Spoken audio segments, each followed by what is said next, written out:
Two young siblings disappeared without a trace in 1978, leaving their family shattered. But decades later, their father uncovers a hidden truth, and what he discovers changes everything.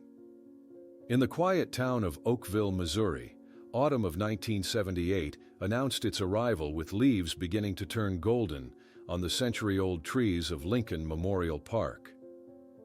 The Reynolds family embodied the picture of a typical middle-class American family. Robert, a respected accountant at the local bank. Margaret, a teacher at the elementary school, and their two children, Tommy, aged 8, and Sarah, 6.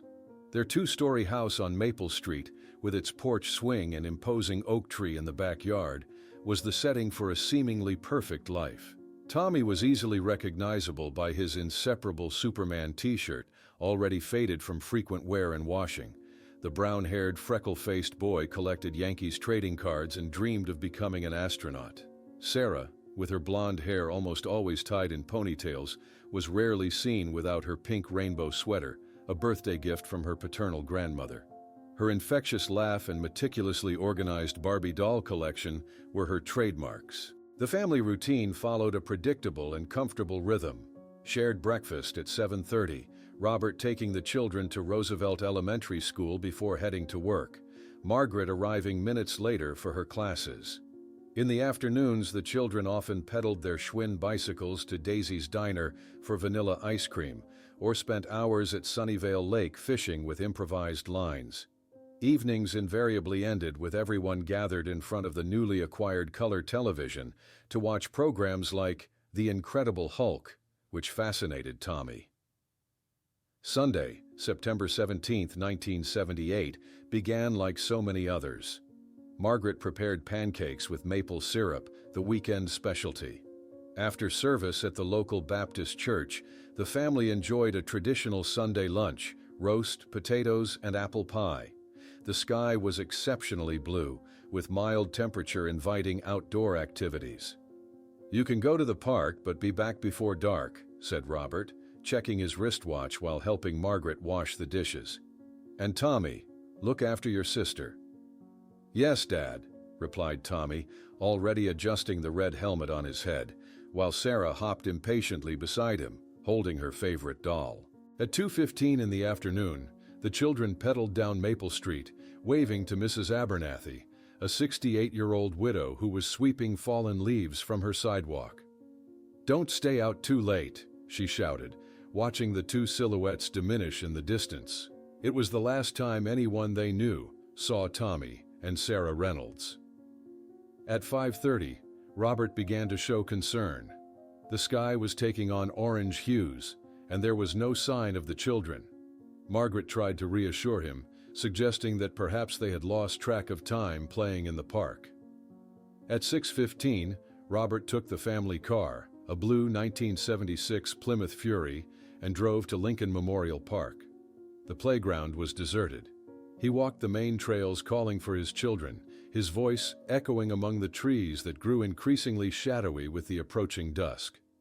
At 6:45, near the small grove in the eastern area of the park, Robert found the two abandoned Schwinn bicycles, one red and one pink, carefully propped against a wooden bench. Sarah's doll lay on the ground near the bicycles, its plastic dress slightly soiled with dirt. There were no other signs of the children. Panic overtook Robert. He ran back to the car and drove frantically home, hoping to find the children there. Upon arriving and confirming that the house remained empty, except for Margaret, who waited anxiously on the porch, he rushed to the phone and dialed the local police station. Officer Donovan arrived 20 minutes later, accompanied by a patrol car with its siren on, cutting through the silence that was beginning to settle over the neighborhood. Soon, neighbors emerged from their homes, and an improvised search began to form. Sheriff Peterson personally took charge of the case when he arrived and ordered flashlights to be distributed among the volunteers. "We need all the possible details about the last few hours," the sheriff explained to the family. "What they were wearing, who might have seen them, if they mentioned meeting anyone." Margaret, sitting stiffly on the living room sofa, held a recent photograph of the children taken on the last Independence Day.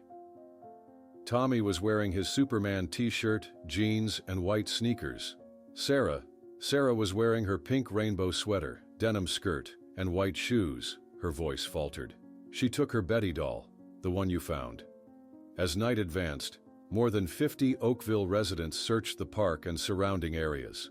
By 11 o'clock, tracking dogs were brought in from a neighboring town, but they lost the scent near the park parking lot, suggesting that the children might have entered a vehicle. The following morning, the FBI was notified when the Oakville Police Department officially classified the case as a possible abduction by unknown person. Special agents arrived in town Monday afternoon, establishing a command center in the church parish hall. The first 48 hours were marked by various theories. Some officers suspected a premeditated kidnapping, given the apparent absence of struggle and the fact that the bicycles had been carefully propped up, not simply thrown down.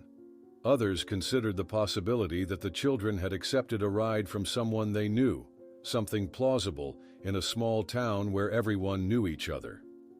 One witness reported seeing a blue van parked near the park that afternoon, but couldn't identify the model or note the license plate. Another resident mentioned an unknown man who had been seen talking to children near the school during the previous week, but the description was too vague to be useful. A week after the disappearance, the Reynolds house had transformed into an improvised operations center.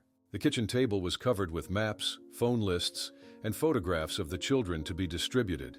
The phone rang constantly with false leads, offers of help, and occasionally, cruel prank calls. Margaret began taking tranquilizers prescribed by Dr. Williams to help her sleep, while Robert spent sleepless nights, reviewing every detail in his mind. "I should have gone with them," he repeated, holding Sarah's small teddy bear against his chest, watching through the window as the first snow of autumn fell, covering any tracks that might have remained in the park. "I should have gone with them." As the first light of morning broke the horizon and the search continued, Sheriff Peterson pulled Robert aside with a grave expression. "We found something you need to see." In the policeman's hand was a torn piece of Tommy's Superman t-shirt, stained with what appeared to be blood. Monday morning, 7:30. Robert sat at the kitchen table, his bloodshot eyes still fixed on the torn piece of fabric that Sheriff Peterson had shown him hours earlier. His clothes from the previous day hung loosely on his frame, wrinkled from the long night of searching and waiting. The sheriff stood by the counter, pouring himself a cup of coffee, his face etched with the gravity of delivering difficult news. "It's not blood, Robert. Lab says it's red paint," Peterson explained, setting his mug down.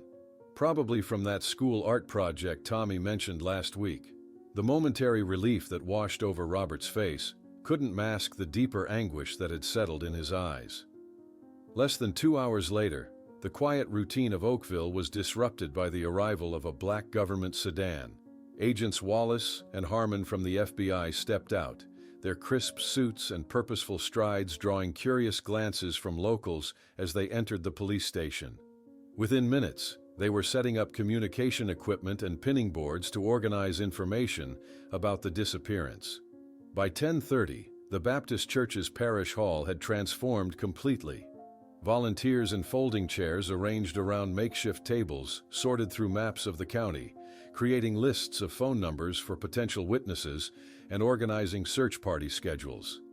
The smell of donated coffee and pastries filled the air, a stark contrast to the somber mood of the gathering.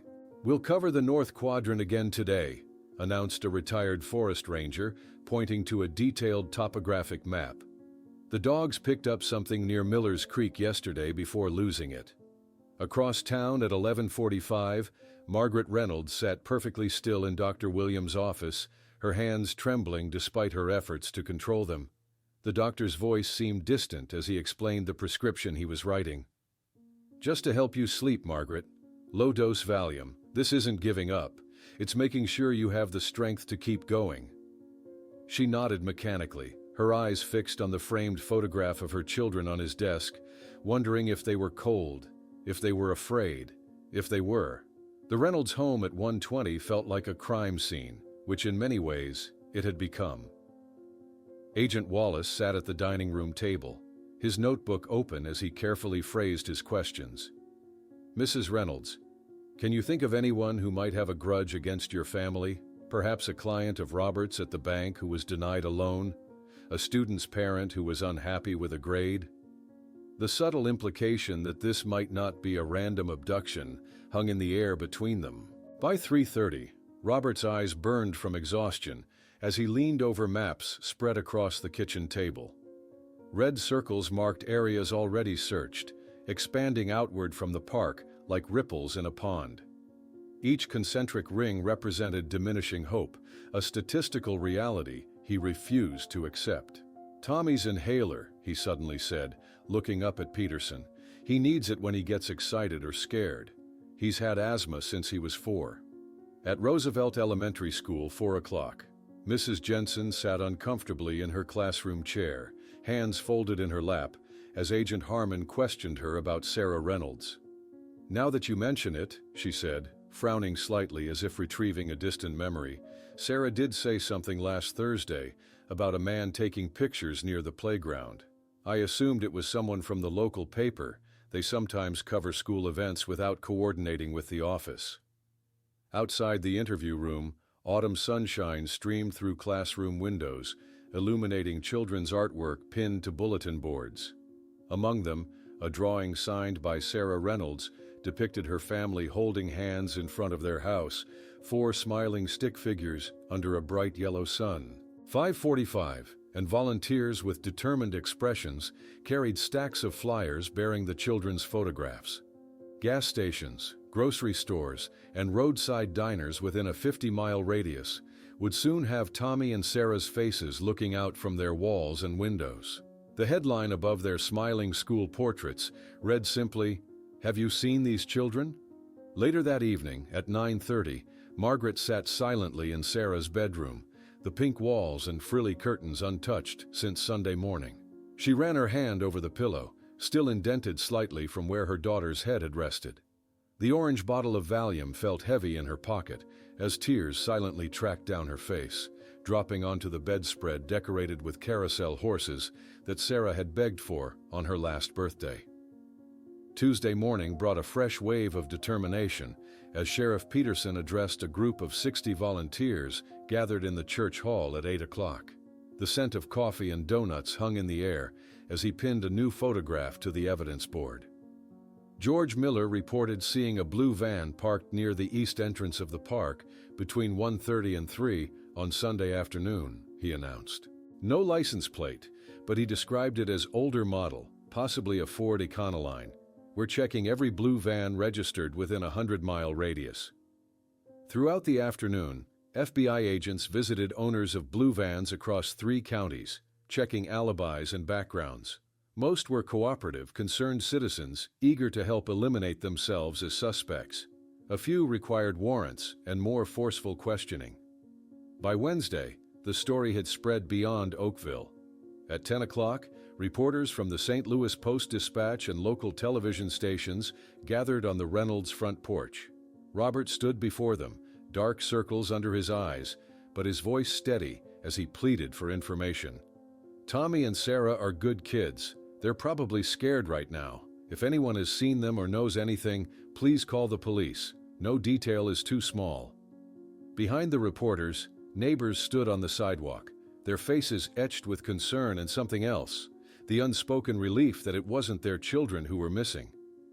At 3 o'clock that afternoon, Margaret collapsed in the cereal aisle of Oakville Grocery when she glimpsed a small blonde girl in a pink sweater who, for a heart-stopping moment, she thought was Sarah. The store manager and a customer helped her to a bench while someone called Robert to pick her up.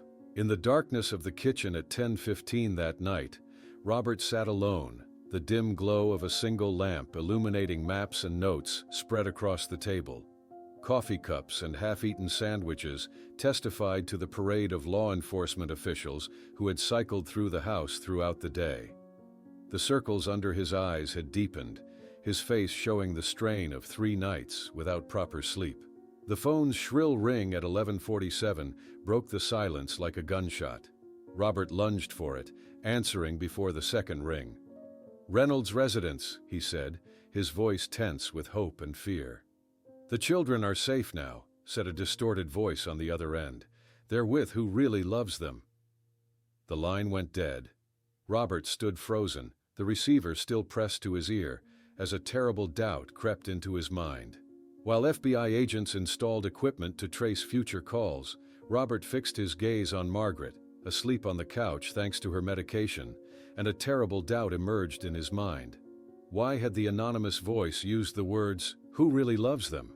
And why had Margaret requested more pills from the doctor just 3 days before the disappearance? October 1st arrived with a chill in the air that seemed to mirror the cooling case. The conference room at the Oakville police station buzzed with subdued activity as Sheriff Peterson stood before the evidence board, now covered with photographs, timelines, and maps. Colored pins marked possible sightings and dead ends alike. The anonymous call from 2 weeks prior remained untraceable, a taunting dead end that kept Robert awake at night. "We've run the voice recording through every filter available," Peterson explained to the assembled team. "The distortion was too sophisticated for our equipment. FBI lab is still working on it, but don't hold your breath." Agent Wallace nodded grimly, gathering his briefcase. "I'm heading to the regional telephone center to pull the Reynolds call records from the past 6 months. Might give us something to work with." He paused, glancing at his partner. "Harmon, keep digging into the school staff background checks."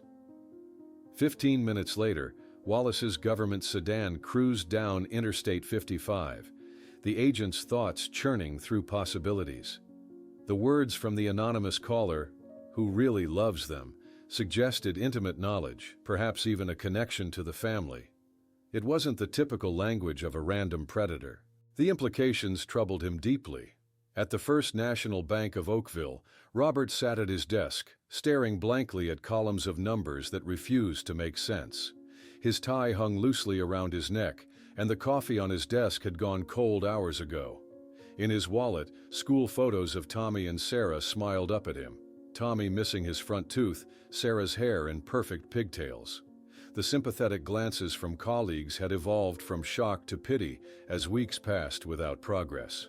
Across town at the Oakville pharmacy, Margaret stood at the counter, her fingers nervously tapping against her purse as Mr. Jenkins prepared her prescription.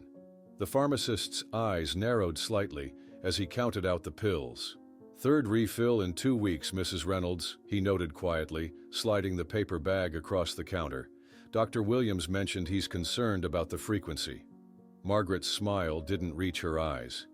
"The nights are the hardest," she whispered. "I see their faces every time I close my eyes." Later that evening, Robert waited until Margaret took her evening dose and drifted into the chemically induced sleep that had become her nightly ritual.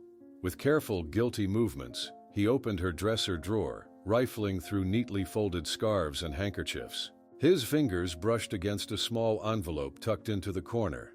Inside, he found 3 receipts for long-distance calls to a St. Louis number he didn't recognize, all made during weekday afternoons when he would have been at work. Robert stared at the slips of paper, his heart pounding. The dates caught his attention immediately. 1 call a week for 3 weeks before the children disappeared. With trembling hands, he pocketed the receipts. At 9:20 that night, Robert huddled in the phone booth at Wilson's gas station, feeding coins into the slot with shaking fingers. He dialed the mysterious St. Louis number, holding his breath as it rang. "The number you have reached has been disconnected or is no longer in service," announced a mechanical female voice. Robert slammed the receiver down, frustration and fear battling within him. The following morning, Agent Harmon sat across from Eleanor Hoffman, the principal of Roosevelt Elementary School, who was flipping through personnel files with practiced efficiency. "Arthur Winters?" she repeated, pulling a thin folder from the cabinet. "Yes, he was our janitor for about 18 months. Quiet man, kept to himself mostly. Good worker, though, never had complaints about his performance." She frowned, scanning a form. "He resigned suddenly on September 25th, left a note in my mailbox, didn't even come in for his final paycheck." "Did he leave a forwarding address for tax purposes?" Harmon asked, leaning forward. Eleanor shook her head. "That's what's odd. Nothing. I tried calling the number on his application when his W-2 was returned, but it had been disconnected." By early afternoon, Wallace and Peterson stood in the empty apartment Winters had rented on Oak Street. A modest one-bedroom unit now stripped of any personal belongings. The landlord, a balding man with a ring of keys jangling at his belt, shrugged helplessly. Paid his rent through September, then vanished. Neighbors said they heard movement in the middle of the night about 2 weeks ago. A car engine running for a while, doors slamming. Next morning, place was empty. At Daisy's Cafe later that afternoon, 3 women huddled over coffee cups, their voices dropping as Margaret entered to buy a coffee to go. Her once stylish clothes now hung loosely on her frame, and her hair, previously always neatly styled, was pulled back in a hasty ponytail. "My cousin works at the bank with Robert," whispered Judy Miller, leaning closer to her companions. "Says they've been having problems for months." Margaret was talking about moving back to her mother's in Kansas City last spring. The tension in the Reynolds household had become a physical presence by evening. Dinner consisted of barely touched pot roast, the scraping of forks against plates thunderous in the silence between them. Robert and Margaret sat at opposite ends of the table, the empty chairs on either side screaming their absence. "Did you know a janitor named Winters at your school?" Robert finally asked, his voice carefully neutral. Margaret's hand paused mid-reach for her water glass.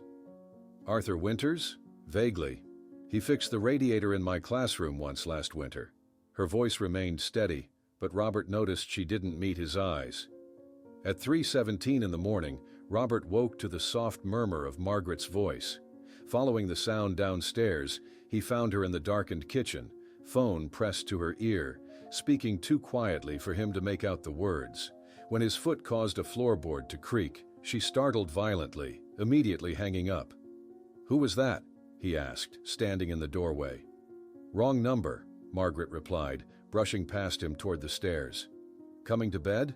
The next morning, Wallace laid a photograph on the kitchen table, a man in his mid-30s with dark hair and intense eyes, staring flatly from an employee ID. "This is Arthur Winters from the school's personnel file," he explained. "Ring any bells?" Robert studied the face, trying to recall if he'd ever seen the man at school functions or around town. Nothing registered, but something about the man's eyes, calculating, cold, sent a chill through him. Later that afternoon, Margaret entered the kitchen to find Winters' photograph still on the table. Robert watched as the color drained from her face before she quickly composed herself. "Is this a suspect?" she asked, her voice admirably steady. Before Robert could respond, Agent Harmon arrived with Mrs. Abernathy for a follow-up interview. The elderly neighbor peered at the photograph through her bifocals. "Now that you mention it," she said slowly, "I did see this man driving down our street several times before it happened, always slowing down near your house. I thought perhaps he was looking to buy the Johnson place that had the for sale sign." As night fell, the simmering tension finally boiled over. Robert confronted Margaret with the phone receipts spread across the coffee table like evidence at a trial. "Who were you calling in St. Louis?" he demanded. "And why were you taking extra pills before the kids disappeared? Were you planning something, Margaret?" Her face contorted with rage and pain. "How dare you? You're going through my things now? You think I would have something to do with the disappearance of our own children?" As the argument escalated, the telephone rang with a shrill, demanding peal. Robert snatched it up mid-ring, his heart hammering. "Daddy?" whispered a small, frightened voice, unmistakably Tommy's, before the line went dead with a decisive click, leaving Robert frozen with the receiver in his hand, while Margaret stared at him with an expression he couldn't decipher. Robert gripped the phone tightly, Tommy's voice echoing in his mind as the dial tone hummed in his ear. The FBI technician who arrived 20 minutes later set up recording equipment on the Reynolds kitchen table, his movements efficient and practiced. "If he calls again, we'll be ready," the technician explained, adjusting dials on a magnetic tape recorder. "The voice sounds like your son's?" Robert nodded vigorously, pacing the living room. "It was Tommy. I know my son's voice." He turned to Margaret, who sat rigidly on the sofa. "You heard it too, didn't you?" Margaret stared at her hands. It sounded like him, but it could have been a recording, or someone imitating his voice, We can't be sure. October 17th arrived with a cold drizzle that matched the mood in the Reynolds household. The FBI technician played the brief recording for Robert and Margaret, the single word, "Daddy?" now preserved on tape. Despite multiple enhancements, the call remained too brief for voice pattern analysis. "I'm telling you that's Tommy," Robert insisted, his fist pounding the table. "He's alive, and he's trying to reach us." Later that morning, Robert sat across from Mr. Geller, the bank manager, his request for extended leave hanging in the air between them. "I understand completely," Geller said, his expression sympathetic. "Take whatever time you need. Your position will be waiting when you're ready to return." Robert shook his head. "I can't simply come back to work as if nothing happened, not until I find them." Across town, Margaret stood before her bathroom mirror, applying concealer to the dark circles under her eyes. Her fingers trembled slightly as she fastened a modest brooch to her blouse, her first attempt at looking presentable in weeks. Roosevelt Elementary had been patient, but bills needed paying, and sitting alone in the empty house had become unbearable. By early afternoon, Robert was taping updated posters of the children at a gas station off Interstate 55, the 20th such stop of the day. The attendant glanced at the photos with the detached pity of someone encountering another's tragedy. "Still haven't found them, huh?" he asked, accepting the stack of flyers. "I'll put these by the register." In Chicago, Agent Wallace sat in a sparse office at Lakeview Elementary School, reviewing Arthur Winter's employment file with the school's former principal. "We dismissed him after several parents reported uncomfortable interactions with female students," the administrator explained, shifting uncomfortably. "Nothing explicit enough for criminal charges, but concerning patterns. He would offer candy, ask personal questions about their home lives, sometimes photograph them during recess." The school teacher's lounge fell silent when Margaret entered at noon. Conversations halted mid-sentence, replaced by forced smiles and awkward greetings. Her colleagues meant well, but their repeated condolences and careful avoidance of certain topics only highlighted her isolation. "We saved you some of Diane's birthday cake," offered Barbara Williams, pushing a paper plate forward. Margaret thanked her with a smile that didn't reach her eyes. Early evening found Robert in St. Louis, hunched over municipal records in the basement of the county courthouse. His tie hung loosely around his neck, his suit wrinkled from the long day. Winters rented a room at the Blue Pine Motel on Route 66 for 3 months before moving to Oakville, he muttered, jotting notes in a worn spiral notebook. What was he doing there? Why move to our town specifically? Returning home, Robert confronted Margaret in the kitchen with a yellowed photograph from last year's school Christmas pageant. In the background, barely noticeable near the exit doors, stood Arthur Winters, his gaze fixed on the children's choir where Tommy had performed. "You told me you barely knew him," Robert said, voice tight with restrained anger. "Yet here he is at the Christmas program, the Easter egg hunt too, always in the background, always watching." Margaret's hands trembled as she washed dinner dishes. "He was the janitor, Robert. Of course he was at school functions." November 5th brought an unseasonable snowstorm that blanketed Oakville in 6 inches of heavy, wet snow. Robert stared glumly out the living room window as Sheriff Peterson's car pulled into the driveway, its tires leaving dark tracks in the pristine white covering. "We're suspending outdoor searches until the weather clears," Peterson explained, stamping snow from his boots in the entryway. "Can't track footprints or evidence under this mess." That afternoon, Margaret stood in her classroom arranging construction paper turkeys and pilgrim hats for the upcoming Thanksgiving display. When 7-year-old Jenny Miller proudly presented her crayon drawing labeled "My Family," Margaret froze, staring at the smiling stick figures holding hands. Her breath quickened, vision tunneling as she mumbled an excuse and fled to the bathroom, where she remained for 20 minutes fighting waves of panic. Late that evening, Robert sat alone in Tommy's bedroom, meticulously straightening the collection of baseball cards and action figures. The glow-in-the-dark stars on the ceiling emitted their faint green light as he adjusted the Star Wars bedspread, smoothing wrinkles as if preparing for his son's imminent return. December arrived with a flurry of well-intentioned holiday packages from relatives. Margaret collapsed in tears when a parcel from Robert's sister in Denver revealed carefully wrapped gifts for Tommy and Sarah. A model rocket kit and a handcrafted doll that would never be opened by their intended recipients. Robert confronted the school principal mid-December, his patience finally exhausted after weeks of bureaucratic stonewalling. "Why didn't anyone check his previous employment?"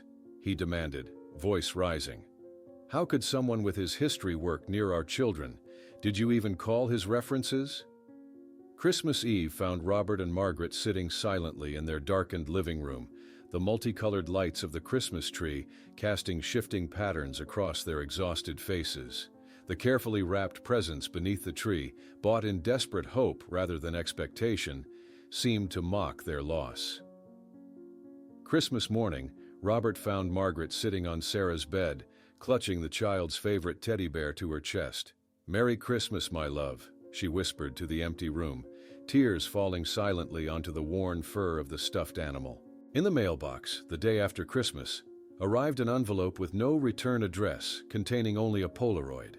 Tommy and Sarah sitting beside an unfamiliar Christmas tree, both holding new toys, their faces solemn, and the date, 12/25/78, written on the white border. Proof they were alive was real, but the message on the back was even more disturbing. They are safe with their true family now. The Polaroid trembled in Robert's hands as he held it under the harsh kitchen light.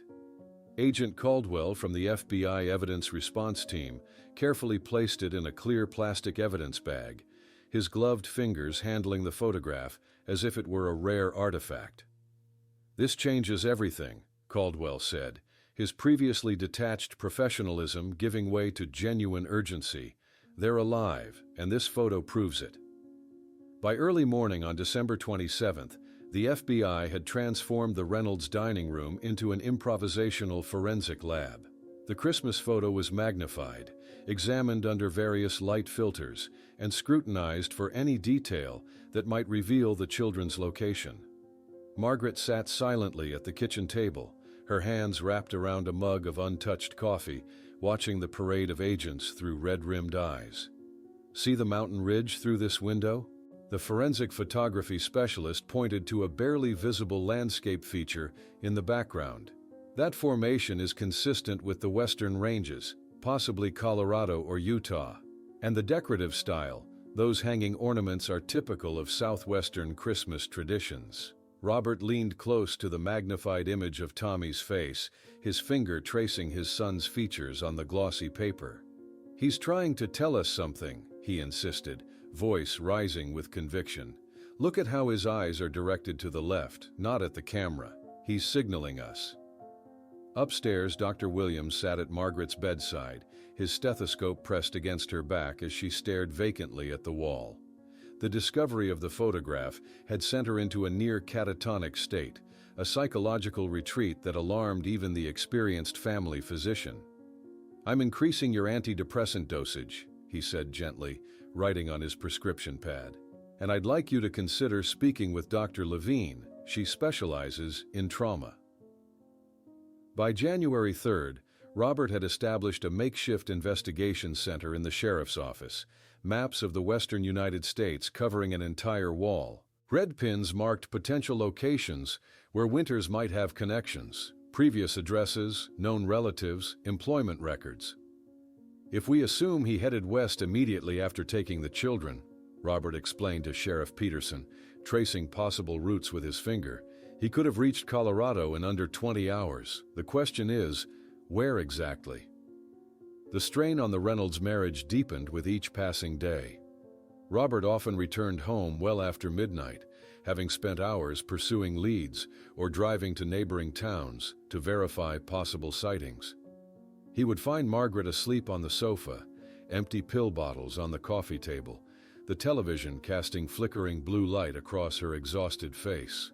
By mid-February, Robert's obsession with finding connections between Winters and the western states led him to the basement, where boxes of family records were stored.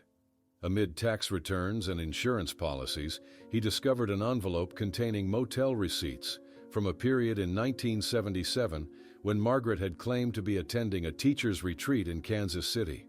The receipts, however, were from a lodge in Colorado Springs. That evening, Robert confronted her with the evidence spread across the kitchen table. "You told me you were at a conference," he said, voice trembling with restrained emotion. "These receipts tell a different story. Was Winters with you?" Margaret's face drained of color. "You're going through our personal records now?" she asked, her voice barely audible. "I didn't have an affair with Arthur Winters. I can't explain those receipts right now, but it's not what you think." The nights grew more disturbing as Margaret's mental state deteriorated. Robert, now sleeping on the living room couch, woke one night to hear her pacing in the upstairs hallway, having an animated conversation with someone who wasn't there. Her voice drifted down the stairs, mentioning names he didn't recognize and places they'd never visited as a family. March 6th marked what should have been Sarah's 7th birthday.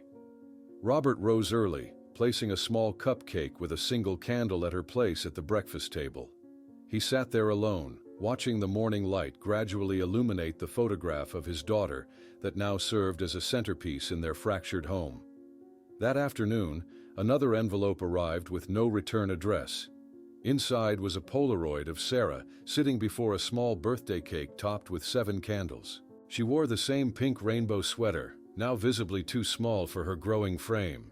Her eyes, once bright and mischievous, appeared dull and distant. Robert choked back a sob, noting the message scrawled on the back. She wished for home, but wishes don't always come true.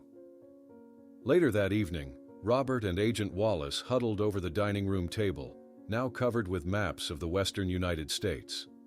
They marked potential locations based on the visual clues from both photographs, creating concentric circles that centered on the Rocky Mountain region. The architecture in the background of this new photo suggests a cabin-style building, Wallace noted, circling several areas.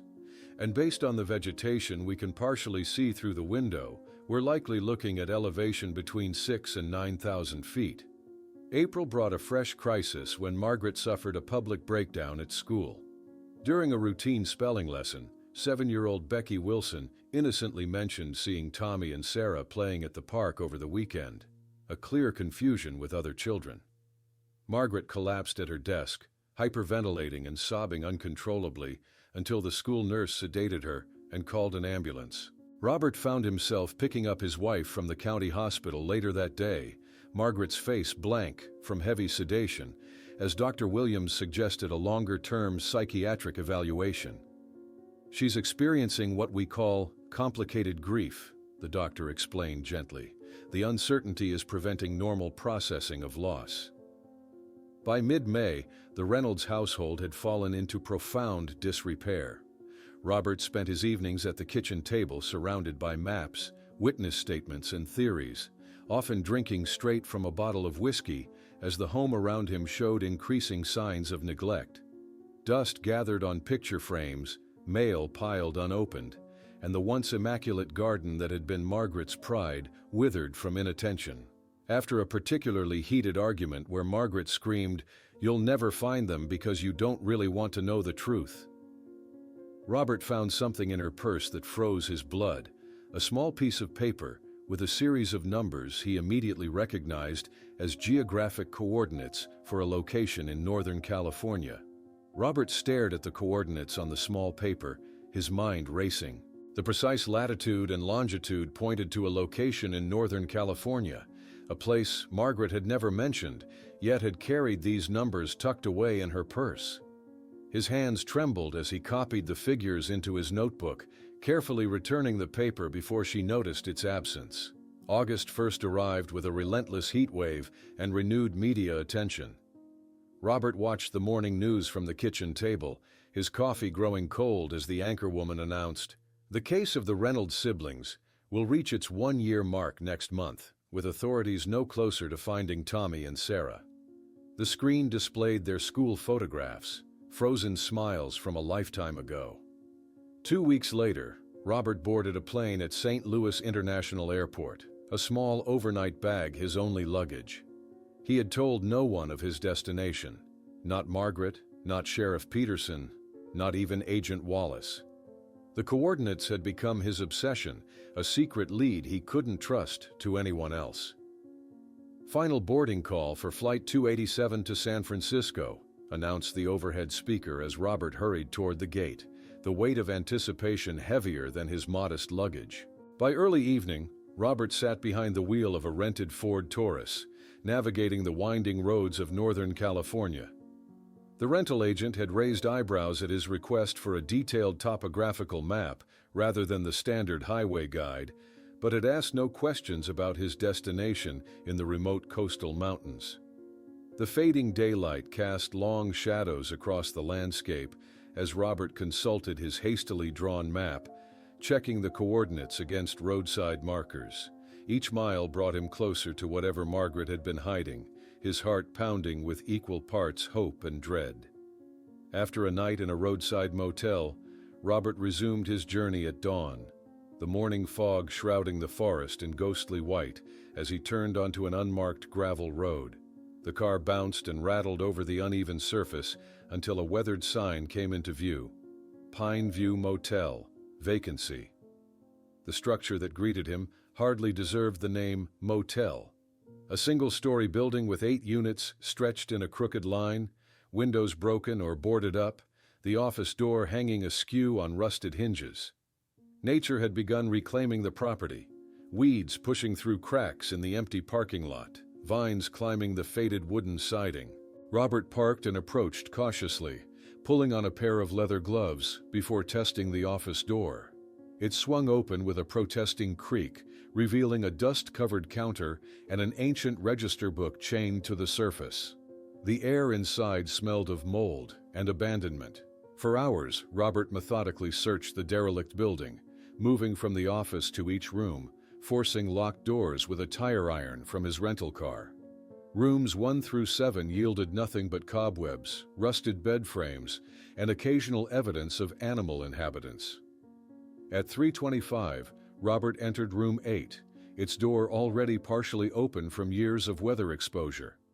Unlike the other rooms, this one contained subtle evidence of more recent human presence, fewer cobwebs, footprints in the dust. As he examined the space, a flutter of movement caught his eye when the breeze from the open door disturbed something behind the rusted radiator. Kneeling on the dirty floor, Robert carefully extracted a folded paper wedged between the radiator and the wall. His heart stopped as he unfolded a crayon drawing on construction paper, a childish rendering of a house with 4 stick figures labeled Mommy, Daddy, Tommy, and Sarah. In the corner, in wobbly letters that he would recognize anywhere, was Sarah's signature and a heart. Robert drove back to Oakville in a state of numb shock, the drawing secured in a plastic folder in his inner pocket. The 20-hour drive passed in a blur of gas stations, fast food, and roadside naps, his mind racing with implications too terrible to fully comprehend. Upon reaching home shortly after 10:30 on August 4th, Robert found Margaret in their bedroom, reading by lamplight. Without preamble, he placed the drawing on the bed between them. "They were there," he said, voice breaking. "You knew about this place all along." Margaret stared at the drawing, her face crumpling as she recognized her daughter's artwork. Her shoulders slumped in defeat, tears flowing freely down her pale cheeks. "I loved him," she finally whispered, the admission hanging in the air like poison. Arthur promised a different life, freedom from small-town monotony, adventure, passion. Her eyes met Robert's, pleading for understanding. "But I never helped take the children. I changed my mind, told him I couldn't leave you, couldn't hurt the family like that." The following morning, Robert sat across from Agent Wallace in the sheriff's office, the drawing now sealed in an evidence bag on the desk between them. "We need to consider the possibility that Margaret was complicit, at least in the planning stages," Wallace said carefully. "Even if she changed her mind later, she may have provided Winters with crucial information about the children's routines, the park, your schedule." By afternoon, FBI agents were executing a search warrant at the Reynolds home, Margaret sitting rigid on the porch swing, while neighbors watched discreetly from behind curtains. Inside, investigators examined phone records, financial statements, and personal correspondence, searching for any further connection between Margaret and Winters. Robert returned from the sheriff's office that evening to find the house eerily quiet. As he climbed the stairs to the guest bedroom where he'd been sleeping, the sound of shattering glass from the master bathroom sent him running down the hall. He found Margaret slumped against the bathtub, blood pooling on the white tile floor, a broken mirror, and his straight razor telling the terrible story of her desperation. The hospital waiting room clock showed 11:10 when Dr. Williams emerged, his expression grave but relieved. "We got to her in time," he explained, removing his glasses to rub tired eyes. "The cuts were serious but not immediately fatal. She's sedated now." 2 days later, Robert stood outside the psychiatric ward, watching through the observation window as Margaret lay in a hospital bed, mumbling in her sedated state. Her words drifted through the partially open door. "Had to protect them. Robert wouldn't understand. It was for love." By late summer, as the first anniversary of the disappearance approached, Agent Wallace presented Robert with a new dossier. Winters was a suspect in another child disappearance case in Oregon. 1975, he explained, spreading photographs across the table. 2 children, brother and sister, never found. He was questioned but never charged due to lack of evidence. On September 17th, precisely 1 year after Tommy and Sarah vanished, Robert sat alone on the wooden bench in Lincoln Memorial Park, where their bicycles had been found. Sarah's doll, carefully preserved in a box for the past year, rested on his lap as he stared at the spot where his life had irreversibly changed. That night, while the town held a candlelight vigil in the park, the telephone rang in the empty Reynolds house. The newly installed answering machine recorded a message that would change everything. A boy's voice, now more mature, saying clearly, "Dad, we're at the Blue Pine Motel in Grayson County. He's taking us away again tomorrow. Please come quickly." The answering machine's red light blinked insistently in the darkened house as Agent Wallace burst through the front door, Robert close behind. The clock on the microwave showed 11:45 as Wallace pressed the replay button, his face tense with concentration. "Dad, we're at the Blue Pine Motel in Grayson County. He's taking us away again tomorrow. Please come quickly." Tommy's voice, older, strained but unmistakably his, filled the silent house. Robert gripped the kitchen counter, tears streaming down his face as he listened to his son's message for the 3rd time. "It's him," he whispered. "It's really Tommy." Wallace immediately pulled out his mobile phone, dialing the FBI field office in St. Louis. "I need immediate assistance locating all Grayson counties in the United States," he barked into the receiver. "Priority 1. This is related to the Reynolds kidnapping case." Within 90 minutes, the small communications room at the FBI's St. Louis office hummed with activity, despite the late hour. 3 large maps were spread across tables, each showing a different Grayson County, one in Kentucky, one in Texas, and one in Virginia. 3 possible locations, announced the senior analyst, circling each with a red marker. Kentucky's is the smallest, mostly rural. Texas has the largest population, mostly ranching communities. Virginia's is mountainous, heavy forest coverage. Robert stared at the maps, calculating distances in his mind. "Texas is closest," he said, already reaching for his jacket. "I can be there by noon if I leave now." Wallace nodded grimly.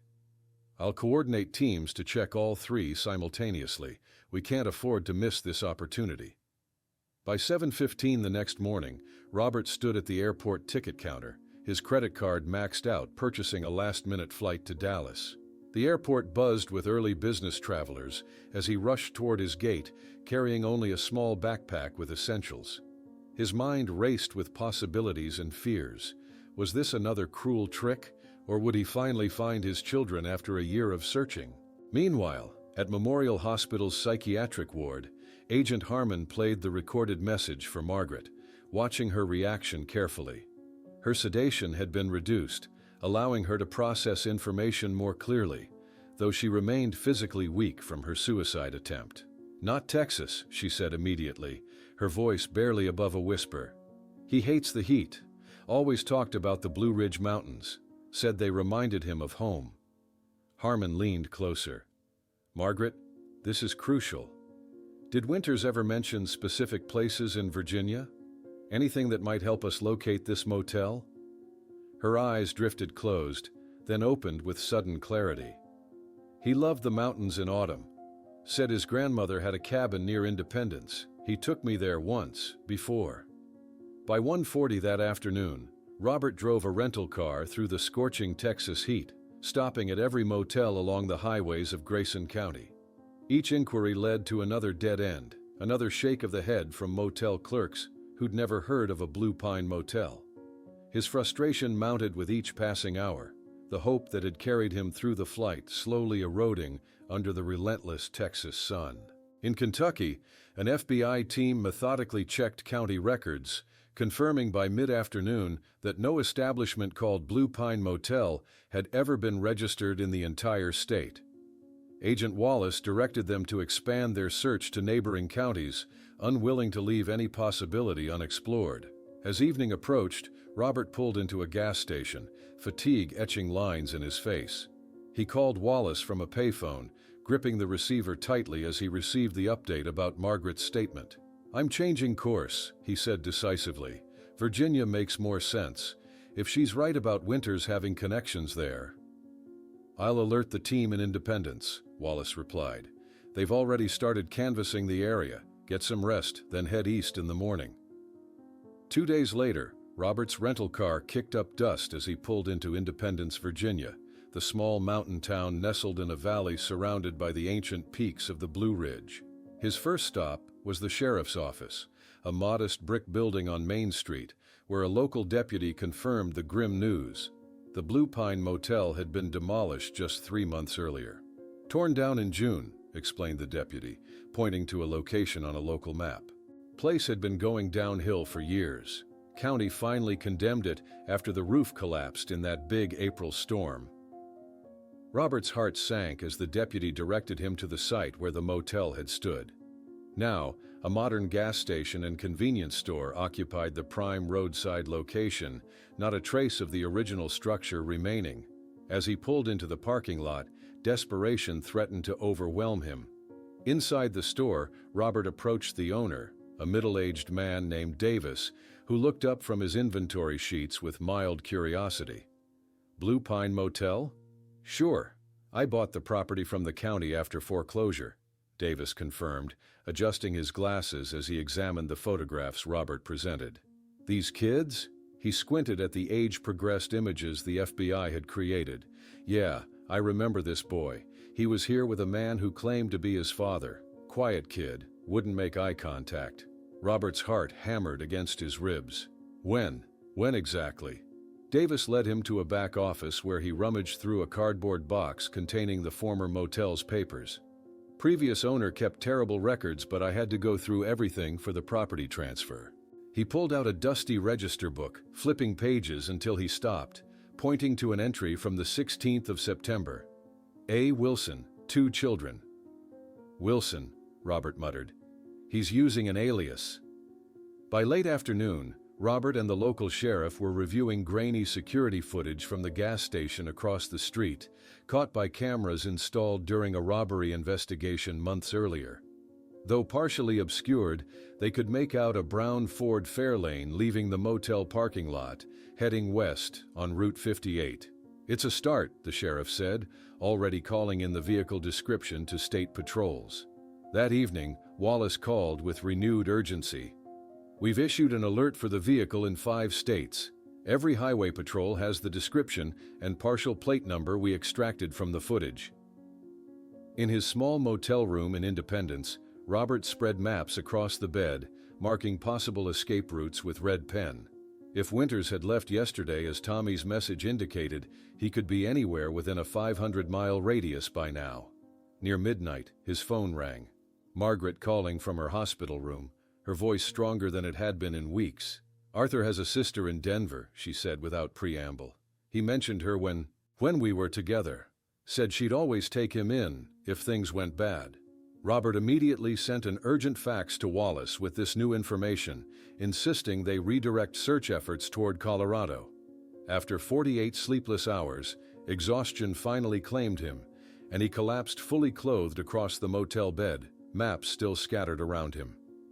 1,500 miles away, on Interstate 70 in Colorado, State Trooper Michael Brennan noticed a brown Ford Fairlane exceeding the speed limit near Eagle County. Activating his lights, he pulled the vehicle over, approaching cautiously as procedure dictated. As he reached the driver's window, he failed to notice 9-year-old Tommy Reynolds in the back seat, silently sliding a piece of paper against the window with the word "Help" written in childish letters.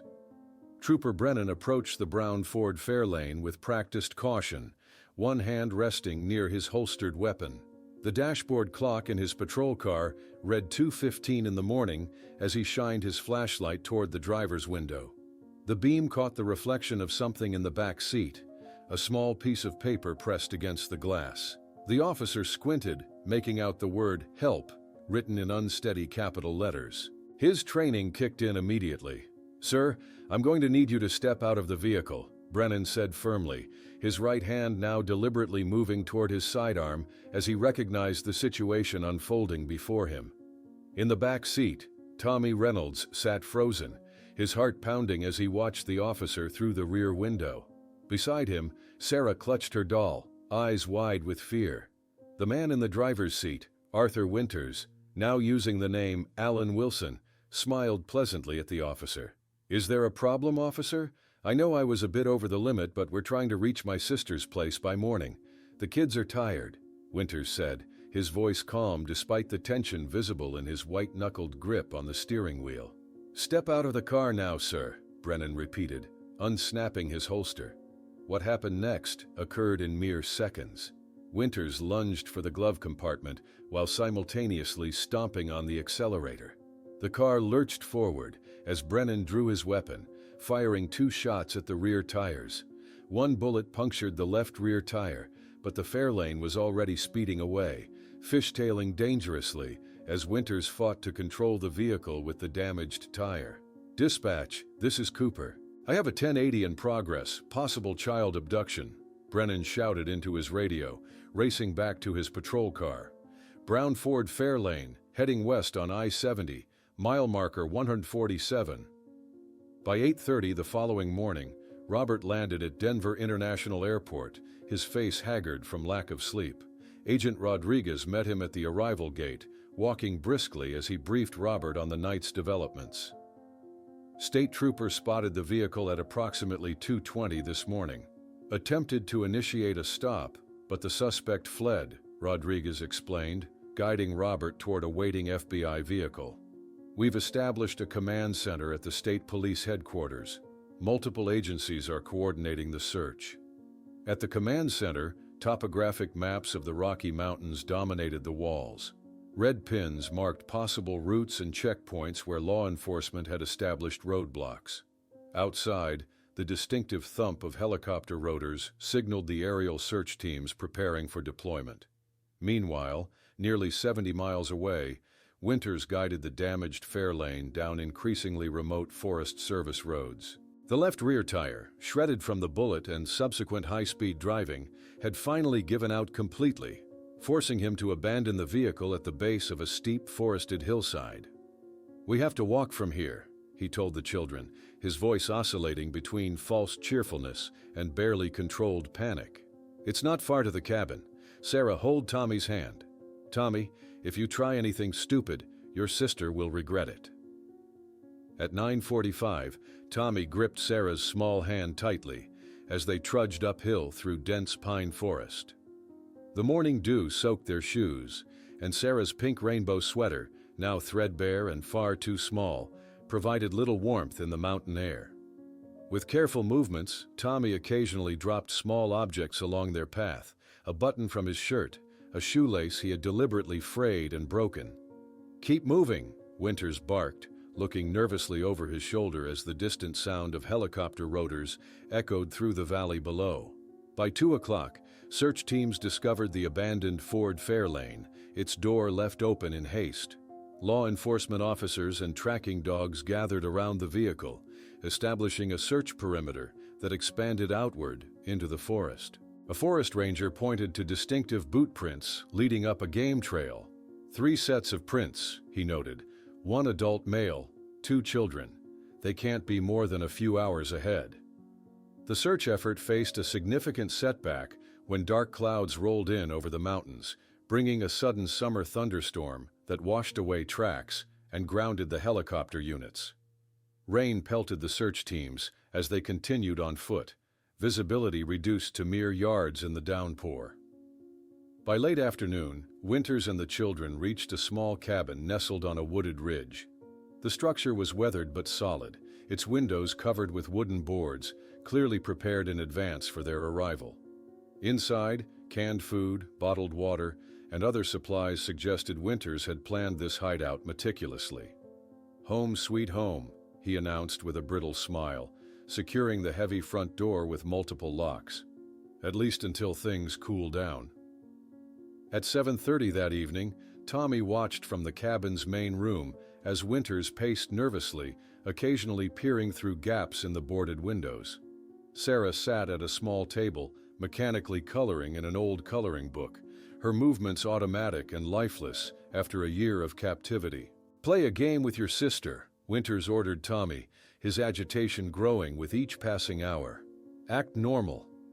Tommy obediently sat across from Sarah, setting up a dusty checkers board while his eyes systematically examined every window and door, mentally cataloging possible escape routes. Outside in the storm, Robert insisted on joining the search team despite the FBI's protests. "I know my children," he argued, rain soaking his borrowed jacket as he addressed the search coordinator.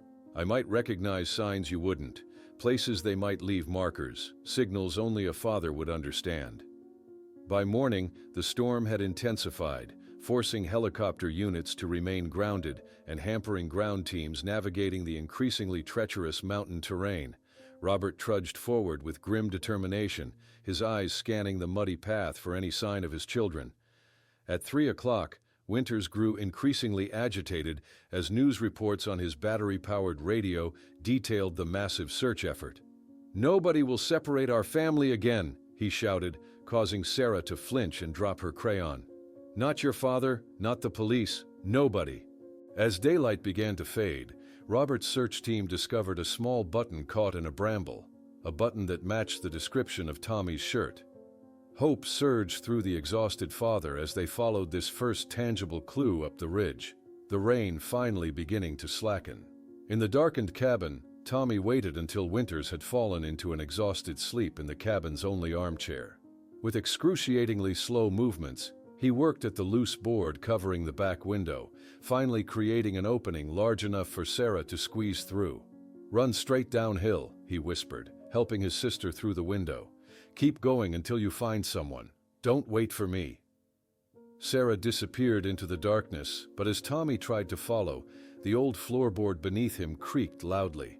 Winters jerked awake, lunging across the room and grabbing Tommy by the collar at the exact moment Sarah vanished among the dark trees, alone in the storm, miles from any sign of civilization. Winters tightened his grip on Tommy's collar, dragging the boy away from the window as rain poured in through the opening. "Where is she?" he screamed, his face contorted with rage. Tommy remained silent, absorbing the blow that followed, while feeling a surge of triumph knowing Sarah had escaped into the darkness. The 9-year-old boy calculated his options as Winters secured him to a kitchen chair with rope. Outside, Sarah stumbled through the forest, her small frame battered by the diminishing storm. The pink rainbow sweater clung to her skin as she scrambled downhill, following Tommy's instructions with unwavering trust. Her breath came in ragged gasps, tears mixing with raindrops on her face as she pushed through underbrush, away from the year-long nightmare. At 23 minutes past 10, Sarah Reynolds tripped over an exposed root, tumbling down a muddy embankment. She landed in a shallow creek, the cold water shocking her system. Disoriented and frightened, she began crying, her small voice carrying through the night air. Robert froze mid-step when he heard the distant sound. The search party had continued despite the late hour, their flashlights cutting weak paths through the darkness. "Wait," he commanded, raising his hand to silence the agents around him. Against strict FBI protocol, he broke from the group, running toward the sound with reckless determination. "Robert, stop!" Agent Rodriguez called after him, but the father was already disappearing between the trees, guided by instinct and desperation. 25 minutes later, Robert's flashlight beam caught a flash of pink by the creek bed. There, huddled against a fallen log, was his daughter, soaked, muddied, but alive. Sarah stared at the approaching light with terror until recognition dawned in her eyes. "Daddy?" she whispered, the word half question, half prayer. Robert fell to his knees in the mud, gathering his daughter into his arms as 7-year-old Sarah clung to him with surprising strength. "I've got you," he sobbed into her wet hair. "I've got you now." Federal agents surrounded them minutes later, a paramedic immediately wrapping Sarah in a thermal blanket and checking her vitals. Despite her ordeal, the girl was remarkably coherent, pointing back up the mountain with trembling fingers. "Tommy's still there," she said between chattering teeth, "in the cabin with the bad man." By 1:30 in the morning, tactical teams from the FBI had silently surrounded the cabin, using night vision equipment to establish positions. Inside, Winters paced anxiously, occasionally shaking Tommy awake when the exhausted boy's head drooped toward his chest. "They'll be here soon," Winters muttered, more to himself than to Tommy. "Your father never did know when to give up." Outside, rain had given way to an eerie mountain silence. The FBI negotiator adjusted his bulletproof vest before raising the megaphone to his lips. "Arthur Winters," his voice boomed through the clearing, "we know you're in there with Tommy Reynolds. Let the boy go, and we can resolve this peacefully." Inside the cabin, Winters grabbed an old hunting rifle from above the fireplace, positioning himself behind Tommy's chair. "They're lying," he hissed into the boy's ear. "They'll kill me the moment I step outside." While agents maintained their positions at the front of the cabin, Robert circled to the rear, defying direct orders to remain with Sarah at the command post. Crouching beneath the window Tommy had partially opened for Sarah's escape, he could see his son through the gap between boards. Tommy sat rigidly in the chair, his eyes alert despite his exhaustion, methodically testing the ropes at his wrists. At 4:15, the negotiator's phone rang inside the tactical command vehicle. Winters had finally agreed to communicate. "They were my family," his voice crackled through the speaker. "Margaret was going to come with us. We had it all planned out, a new life away from that suffocating town." The negotiator maintained a calm tone, building rapport while tactical teams used the distraction to move closer. "I understand you cared for them, Arthur. Tell me more about your plan with Margaret." Winters laughed bitterly. "She planned everything with me, chose the day, the park location, told me when Robert would be busy. Then she lost her nerve at the last minute, went back to him and left me with the children." As Winters grew increasingly agitated, Robert positioned himself beneath the partially opened window. He could hear Winters pacing, the floorboards creaking under his weight. Using a fallen branch, Robert carefully widened the gap between boards, creating enough space to see Tommy clearly. Their eyes met. Tommy gave an almost imperceptible nod. At 5:30, Robert smashed the remaining glass with his elbow, creating a thunderous distraction as FBI agents simultaneously breached the front door. Winters swung toward the sound, firing wildly at the front entrance. The momentary shift in attention was all Tommy needed. He threw himself sideways, chair and all, crashing to the floor out of Winters' immediate reach. Federal agents returned fire, hitting Winters in the shoulder and abdomen. He collapsed against the wall, still gripping his rifle, blood spreading across his shirt as he continued shouting accusations about Margaret. She promised we'd be a family," he cried as agents secured his weapon and administered first aid. Tommy remained perfectly still until his father reached him, cutting the ropes with a pocket knife. When the last binding fell away, the boy launched himself into Robert's arms, burying his face in his father's shoulder. Moments later, Sarah broke free from the paramedics' grip outside, racing through the cabin door to join them. For the first time in over a year, Robert held both his children, the three of them locked in an embrace that news photographers captured from a respectful distance. An image that would appear on front pages across America the following day. By mid-morning, doctors at Denver Memorial Hospital confirmed that while both children showed signs of psychological trauma, they were physically healthy. Tommy exhibited remarkable resilience, answering basic questions from investigators with composed clarity. Sarah remained more withdrawn, speaking only to her father and brother. While the children finally slept in a secure hospital room under both Robert's watchful eye and armed guards, Agent Wallace entered with a grim expression, holding a manila folder. "Robert, we need to talk about Winter's statements," he said quietly. "We just found a detailed diary in a hidden compartment in the cabin, and there's evidence suggesting Margaret may have been more involved than we imagined." Robert sat silently as Agent Wallace placed the leather-bound journal on the hospital room table between them. The worn cover bore no title, just the creases and stains of regular handling.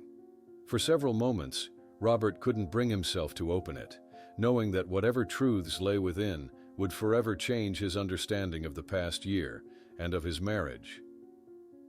"It dates back to 1976, Wallace explained quietly, careful not to wake the children who slept soundly for the first time in over a year. Winters documented everything: his relationship with Margaret, their plans, even sketches of potential routes west. With trembling hands, Robert finally opened the journal, confronting pages filled with meticulous handwriting. Entry after entry detailed clandestine meetings with Margaret, her expressions of unhappiness in Oakville, her dreams of starting fresh somewhere else. Letters tucked between pages, in Margaret's unmistakable handwriting, confirmed the relationship and hinted at plans for a new life together. "She was planning to leave," Robert whispered, the weight of betrayal settling over him like a physical burden. "With the children?" Agent Wallace nodded solemnly. "The final entries suggest she changed her mind at the last minute. Winters wrote that she was supposed to meet them at the motel that night, but never showed up. He decided to continue with the plan anyway, taking the children alone." By afternoon, Tommy awoke from his deep sleep, immediately alert to his surroundings. When he saw Robert sitting beside his bed, the boy reached for his hand with a strength that belied his ordeal. "He told us you and Mom didn't want us anymore," Tommy said, his voice steady despite the pain behind his words. "Said Mom asked him to take us somewhere safe, away from you." Robert swallowed hard, unsure how to explain the complex truth to a 9-year-old. "That wasn't true, Tommy. I never stopped looking for you, not for a single day." 2 days later, a child psychologist conducted careful interviews with both children, documenting their experiences while being mindful of their fragile emotional state. Tommy revealed how Winters had initially told them they were going on a surprise trip, that their mother would join them later. Sarah's memories were more fragmented, but she recalled Winters becoming increasingly strict and sometimes frightening as months passed. "He made us call him Dad," Sarah whispered during her session, clutching the new teddy bear a nurse had given her. "He got really mad if we forgot." As part of their therapy, both children were encouraged to draw their experiences.